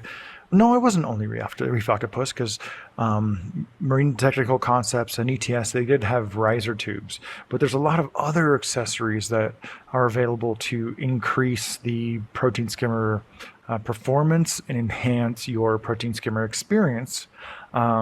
I think the number one thing that is actually standard is silencers. Yeah. That didn't used to be a thing at all. I don't remember any downdraft protein skimmer having any kind of silencer at all. And I really always felt that there was an opportunity there, especially now in the era of 3D printing, for someone to create like ever more crazy, interesting, and elaborate air silencers, because some protein skimmers that are really decent will ship with kind of a just a really crappy kind of average air silencer. Yeah. And an air silencer is basically, same thing as a muffler on your car, just keeps it from being like super loud. But a really just average silencer still kind of puts out, a kind of a low frequency hum. And I think you could build a whole company. I mean, for one person, to support one person, a company that makes aftermarket air silencers to just really eliminate that noise. What I are your bet thoughts on air silencers? it was funny. I had a skimmer with a very small air silencer, and I hated the hissy noise that was still there. And it was funny. I was drinking Starbucks in a Starbucks disposable cup, and I was looking at it, and I just, I rinsed it out. I poked a hole in the bottom, and I put some filter batting in it, and then I snapped on the little sippy lid on it, and I poked, in the hole, I poked the hose through, and it was like 10 times better. And I'm sitting there like, that was obviously, it was ugly, but it was inside my stand, so nobody noticed it. But it made me wonder, why didn't they just make it wider and, dissipate the intake a little more so that it was a little quieter. So Hmm. I agree with you. Sometimes you wonder, again, the phoning it in, it's like the silencer is there because all the other skimmers in the world have a silencer, but it's not really silencing very well. Hmm. Just enough so it's not like a crazy loud slurping noise, Yeah. but there's still lots of lots of progress to be made in the air silencer space, and I feel like this is mandatory, and that's why it's included in virtually all protein skimmers. But as far as like, a couple sessions ago, talking about things that won't break your tank, a better air silencer is something I can really get behind. And one company, I think H&S, a long time ago, I want to say it was like 13 years ago, they tried to just offer a better air silencer that anyone could add to their protein skimmer, and I have never seen another like third party air silencer. It's just a same as for a gun or for a car. It's really easy to DIY, and so for some really terrible small air protein skimmers that came with small air silencers, I would just use any kind of like prescription bottle and just poke a hole and just kind of wind the tube inside, and it was way way better Yeah. than whatever it came with. So just like you described, it's such an easy thing to do yourself, but I feel like there's a lot of room there. um, what are some other protein skimmer accessories that you comes to mind? So one that I kind of threw on the end of the list, but is sort of making a comeback. But a lot of skimmers are not currently designed to add it as an accessory. Is ozone. Um, I'd like to one see an improvement in the availability and design of ozone units. I mean, you either go disposable units that you buy on Amazon and just throw it out, or like I have one in my house that I've used on occasion that's based on a UV light. And Hmm. what was cool about it is you don't need to dry the air. Um, I don't know why those didn't gain more popularity, because it seems like replacing a bulb is a lot easier than dealing with dehydrating beads or spending even more money on one that dries the beads for you. Like I've seen like these units where it like flips, and I don't know. But I yeah, it's if you're going to try to use ozone, you need either an ozone reactor or a skimmer, but typically because you already have a skimmer, it's the easiest method of delivery, right? If you're looking at some higher end protein skimmers, you might be kind of surprised to find that a lot of the aspirator valves will have two barbs or two nipples, Right. one for the main air intake, and usually like kind of a smaller one for ozone. and most people don't know what that's for. Um, but I've reintroduced ozone to a couple of my tanks recently. It's a rebanded Sanders small ozonizer. So I'm adding 50 milligrams to my 400-gallon tank and almost 200 milligrams per hour on my 600-gallon system. And recently, I was reminded of the need to have ozone safe like parts because I had a quick disconnect fitting on the outlet of the ozonizer going into the protein skimmer, and it just straight broke after like 2 or 3 months. It was no pressure. It just became so brittle, it just broke apart. You Yeah. know, but yeah, ozone. Even a few years ago, Philips made a very small, like 1 to 2 milligram ozonizer, and I totally dumped on it. I thought it was the dumbest thing because it used the kind of the starting part of a like a fluorescent ballast. Those little starters that we used to have. It used that because it produced like such a small amount of ozone, but I crapped on it because it was the same price as like a full size ozone generator. It wasn't $20. It was like $100. I'm like, no, dude, no one's gonna want to add 1 or 2 milligrams per hour of ozone. But I think again, this is one of those products that won't break your tank, but there's a market for it. If someone could come up with 2 to 5 to 10 milligram of ozone generator, for like 50, 75, and $100, people would be really surprised at how much it clarifies your water. Yeah, Not to get off track, except that is kind of our brand. Why are people getting high clarity glass and then they don't clean the glass and then they don't have crystal clear water?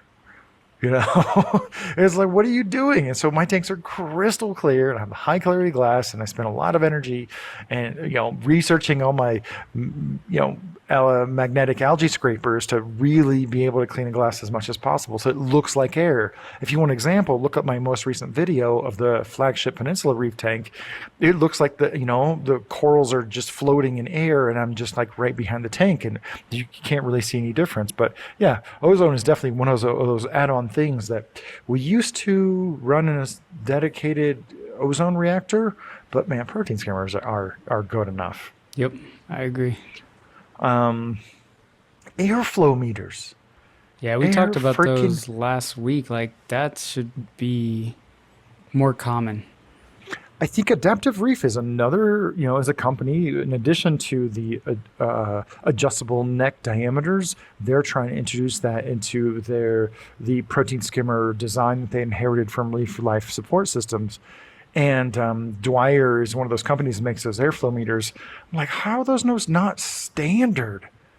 Like, because you don't need to know the exact amount of air going into your protein skimmer, but just knowing a relative, like, oh, it used to be high on this protein skimmer and now it's low, and that should alert you that you need to clean your valves or clean your needle wheel or clean your pump, something. So airflow meters is one of those things that I'm surprised they didn't really catch on or become a little bit more standard with protein skimmers. So it's nice to see Adaptive Reef is going to be hopefully making a push to include that with their protein skimmer designs. Yeah, I feel like that's one thing you could probably incorporate somehow into your silencer. And by the way, going back to the silencer, I wish they would make them bigger for one other reason. And now that folks are all into drilling holes in their houses and pumping in fresh air from the outside, why not make an air silencer that's sort of like a cartridge where you can put carbon in it? Because I think about my house, right? And, I've got the pesticide companies that come by. I got the folks the Chemlons that spray crap on my lawn. And I just think about, yes, outside air is great. It's got a lot of oxygen and low CO2, but I just worry somebody's going to go by and spray some bushes or something, and I may get some things in. And so if I were to ever bring in outside air, I would want to at least run it through both some kind of filtration to filter out particulates like pollen, but also something to just kind of remove any noxious things, right? And so why not do something with an air silencer, it's inside your house. You don't have to go outside. You don't have to go run down where your tubing goes through the attic. Yeah, A like combination air filter, chemical filter, airflow meter, silencer. heck Boom. yeah, There's man. your $150 product for anybody who's making 3D printed parts. And you know that brings up a really good point, because when the pandemic first started, folks got really happy with their Lysol and their bleach sprays. And I know of at least three reef tanks that like failed. It just completely, like shuttered and broke down because their significant other was spraying stuff all over the place, just trying to reduce, the disinfect everything, Yeah. And so that's Candles, you could. perfume. I mean, all that, Yeah, and especially if you're bringing in air from outside and you have some agricultural spraying going on, that would be an important one. So, all right, so we've talked about airflow meters, silencers, ozone. I want to give a lot of credit to Reef Octopus we talked about the pump, right, being so paramount to the operation of the protein skimmer, but especially in this day and age when virtually the majority of protein skimmers are running DC pumps, not having a float valve or an option to plug in a float valve, and I'm looking at you, Siche, right, creating a DC pump that doesn't have a float valve to shut off, the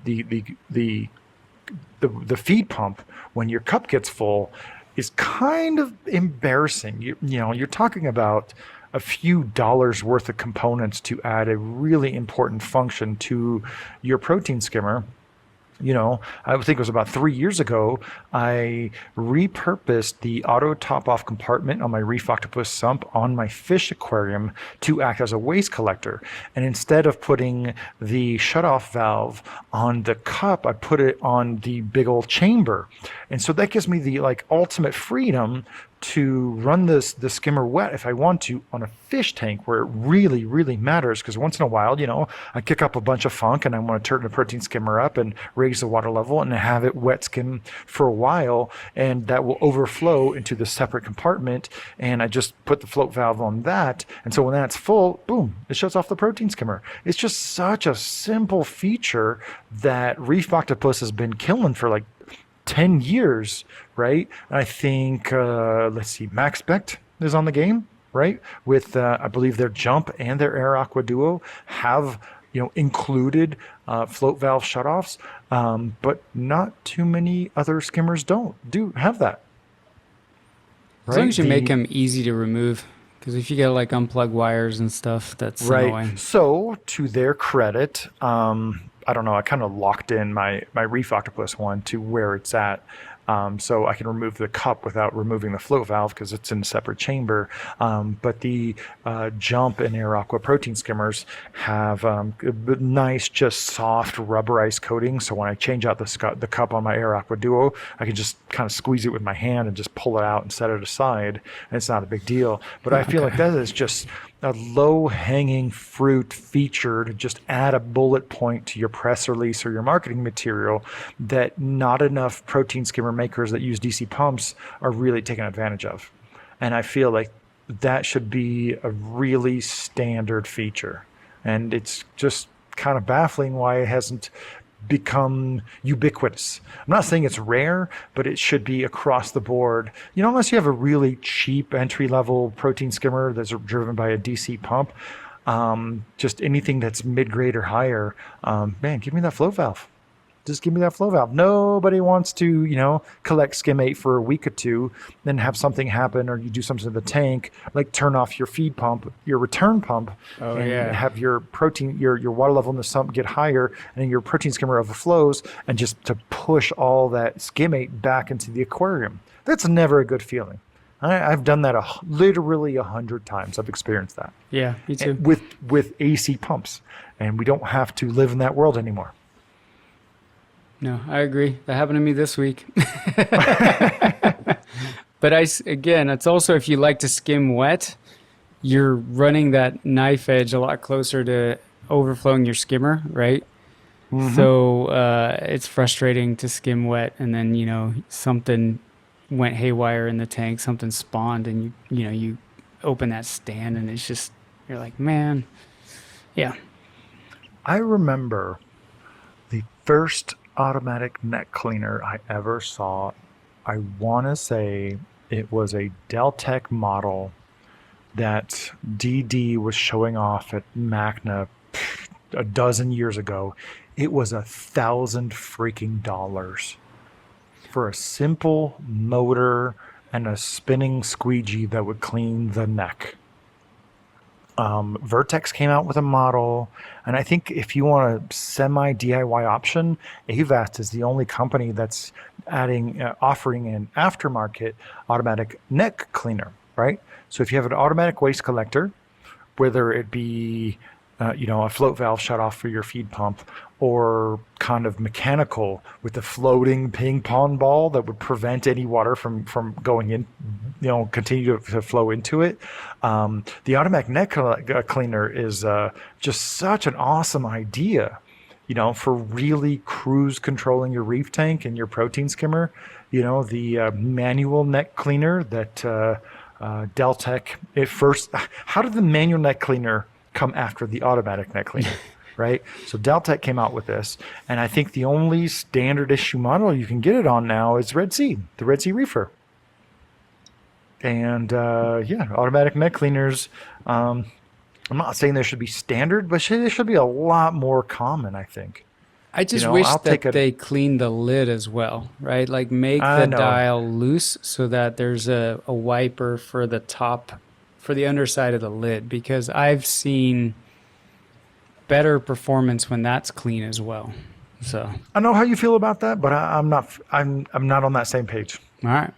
I believe you on your protein skimmer styled, the way you have your skimmer tuned. But I'm not so hung up on the top, the lid being automatically wiped. But then you have a company in Japan that has like a dual helical neck cleaner that spins in the direction to literally drive the waste up. That's cool. It is. It's really, really cool. Because public aquariums have had automatic, neck cleaners and cup rinsers forever. There's just a separate pump that comes on and just sprays everything down. And what's kind of interesting is they'll spray down the neck and it just falls right back into the body of the skimmer to be skimmed again. But because it's clumpy, it's not going to rebuild on the neck, on the riser cup nearly as much, and it tends to overflow back into the cup. And so public aquariums have had some form of automatic protein skimmer, cleaning and flushing for literally decades, and we don't even have an inkling of that, right? Like it's just a novelty now to have a manual neck cleaner, let alone an automatic neck cleaner. Although at Magna, I think we talked about this last week, a company was coming out with an automatic filter roll to clean off 2 of 4 sides of a protein skimmer. I'm like, man, I'm sorry, but sometimes you can see a product, I'm like, that thing has no legs. That is a solution looking for a problem. We've had the answer for a long time, and I don't think that's it. Especially having disposable paper. No, thank you. Yeah, one thing I do like about the manual neck cleaner is you can do a little swipe, and then I just pull the lid and the neck cleaner that's attached out, and I just clean that if I'm really lazy. And if I angle it right, like I can get most of the gunk out. I do go at it with a paper towel real quick for any chunks that I miss, but it's kind of nice to just do that. Ooh, I always use my fingers. Ew, no way. But then I go straight over to the sink and like rinse it off, Can I just confess that I picked, like I was enjoying feeding my fish some frozen foods, but some of them stink so bad that maybe they're probably the most nutritious foods ever, but I won't feed them because they just stink too much. I don't want to like what was the movie The Beach, where the French guy who was like the guy that cut up all the fish? He was obsessed with the fish smell. Yeah, he was always smelling his hands. That's me. He was like, he wanted rubber gloves. Infatuated with he wanted better soap and better soap and better soap. And then Leonardo's character got him rubber gloves, so like the smell doesn't get on his hands in the first place. Yeah, that's me. Yeah, no, I don't really care. But that is kind of an interesting point though. Like that I didn't even consider is when you clean your protein skimmer, you get a feel for what it's pulling out based on the smell, based on the texture, based on the consistency. And now we've lost 99% of our audience because they don't want to touch that stuff. And we were both like fascinated by it. Like, oh, how's it smell? What's the texture this week? Is it grainy? Is it sludgy? What's going on here? How much does it smell? Yeah. Yeah, my wife gets so mad when I clean it. Yeah, oh, whatever. She's lived with it longer than she's lived without it, so she should be And yet used to it she by now. still every week comments like, "Did you clean the protein skimmer today? Did you just clean it?" Because it's just the whole house just reeks, you know. Yeah. When my wife comes over to the studio, we have 10 protein skimmers. She doesn't even have to ask because we do it almost every week. Yeah. Almost every single week. And that really brings me to the point of maintenance. I think I mentioned this once on a previous session that I gave a presentation at MACNA many years ago, and I started by asking people how long it had been before, since they cleaned their protein skimmer, and like inside, not the cup, like everything else, and almost no one raised their hand, and I was like petrified because my whole talk was predicated on people having just a passing familiarity with maintaining their gear, and it sounded like almost no one had ever cleaned the pump, right? We said it's all about the pump. Mm-hmm. These things aren't magical. You need, like, even in the cleanest of tank, you've got automatic filter rolls, filter socks, like the greatest mechanical filtration. Even past all that, you'll get a biofilm that builds up on the pins of the needle wheel impeller itself, as well as on the spinning part of the magnet and the internal part of the pump that creates friction, and it's incredibly important to clean your protein skimmer at least once a year. I don't know. Maybe I'm just so much more fixated on seeing that white cloud inside the protein skimmer that we clean almost every protein skimmer. Just literally take it off, acid wash it, clean every corner of it at least twice a year, because I want to see it working really, really well. And I get little snail shells between the pins because I have these tiny, tiny little snails in all my tanks. And man, you start to pull those out with a toothpick and really get that pinwheel clean. And of course, do everything else to clean the skimmer. And it's night and day, man. It's crazy. It will turn, a mid-tier protein skimmer into a high-end protein skimmer. Like, that's how different it is. Even the best protein skimmer, dude, the best protein skimmer just can't get around it. You have to clean your needle wheel.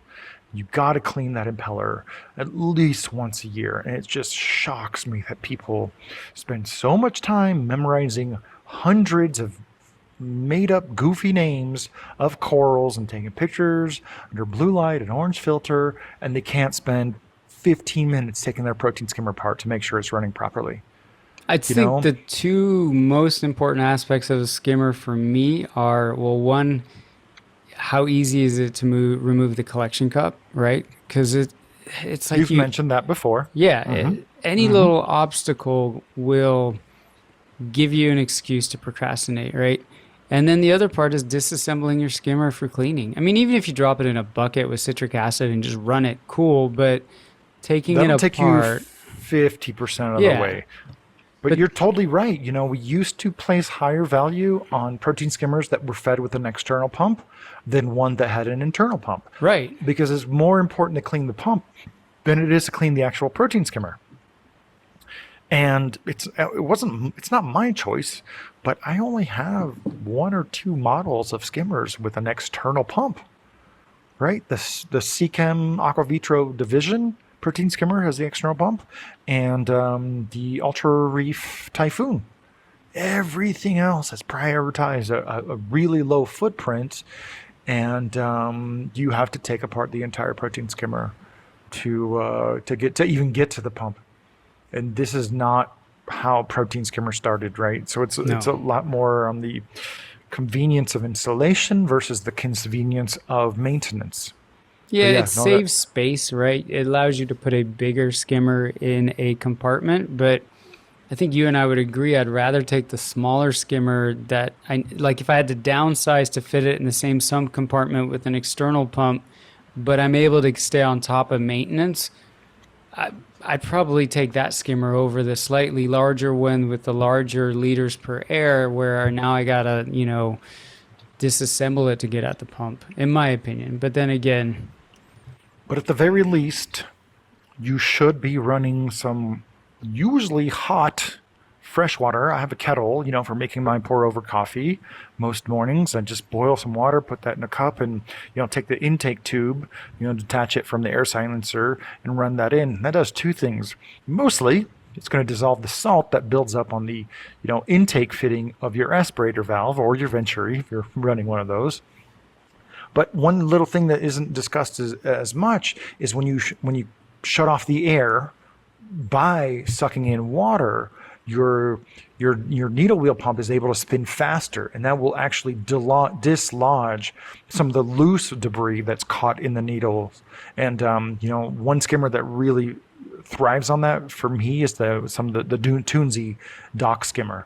Right, when you can cut off the air, because the valve doesn't really get clogged up on that one, but just the fact of that you're basically cutting off the air by sticking in water, it spins faster, and just in water it does dislodge a lot. But that's kind of a stopgap as far as like cleaning the needle wheel. But it's really important to clean the aspirator valve, right? So I talked about my Ukrainian skimmer that I started using earlier this year. I don't know what it is about that one, but it builds up a lot of salt creep, and it's a huge difference between when it's got a clean aspirator valve and when it's kind of started clogging up from the salt creep and the lime buildup. And that's like the simplest thing you can do, every 2 months. We try to do it once a month just cause I like my protein skimmers being a cloud nonstop all the time. But yeah, maintenance.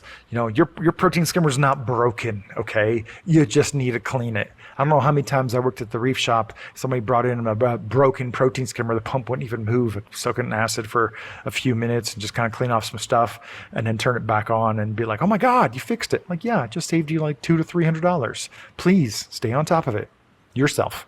Thank you very much.